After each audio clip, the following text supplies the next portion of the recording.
আসসালামু আলাইকুম, কেমন আছেন সবাই? আশা করি ভালোই আছেন।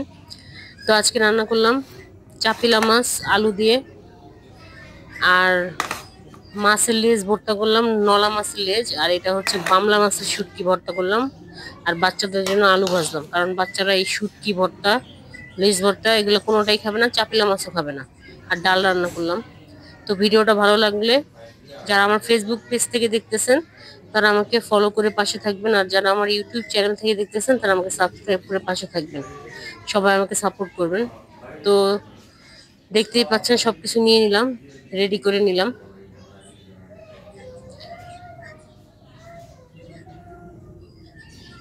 সবার আগে শুটকিটা, বামলা মাছের যে শুটকি, এটা সিদ্ধ করব। সিদ্ধ দিয়ে দিলাম ওই চুলা দিয়ে। এই চুলা এখন সবার আগে বাচ্চাদের আলুটা ভেজে নিব। তো তারপরে সবকিছু করব। ভর্তার পেঁয়াজ টিয়াজ মরিচ ভাজবো, কারণ বাচ্চাদের আলুটা আগে না ভাজলে পরে ওই তেলে আবার ভাজলে ঝাল লাগবে বেশি। তো আলুটা ভাজা হয়ে গেছে, নামিয়ে নিব।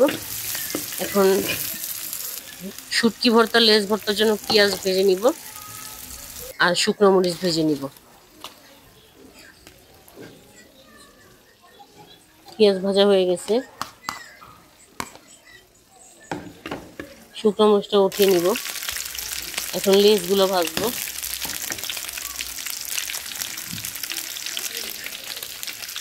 শুটকিটাও সিদ্ধ হয়ে গেছে, এটা শুধু মাঝখানের বড় কাঁটাটা ছাড়িয়ে নিব।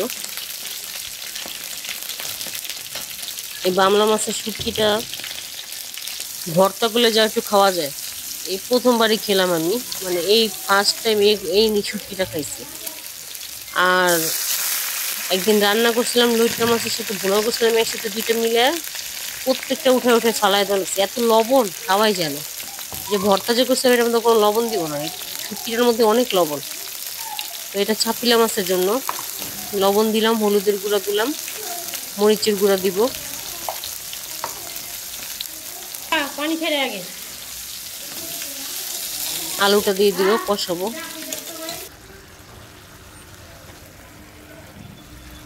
এদিকে লেজটাও ভাজা হয়ে গেছে। এই রান্নার ফাঁকে আমি এগুলো বেছে নিব। কষানো হয়ে গেছে, ঝোল দিয়ে দিছি। এখন মাছগুলো দিয়ে দিব। শুকনো মরিচ দিলাম আস্তা। এটা হতে থাকে, এ ফাঁকে ভর্তাগুলো বানিয়ে ফেলি। যে লেজটা কাটা বেছে নিয়েছি, শুকনো মরিচ আর পেঁয়াজ দিব, লবণ দিব। লবণ পরে দিব, আগে এটা ভর্তা করে নিব। ভর্তাটা হয়ে গেছে, এখন লবণ আর সরিষার তেল দিয়ে মেখে নিব।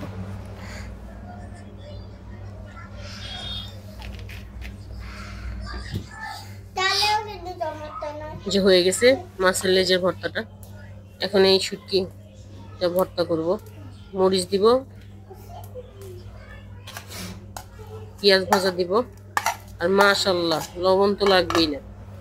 এই শুটকির মধ্যে যে লবণ। তো এই ভর্তাটা আমি করে নিব। তো ভালো থাকবেন সবাই, আসসালামু আলাইকুম।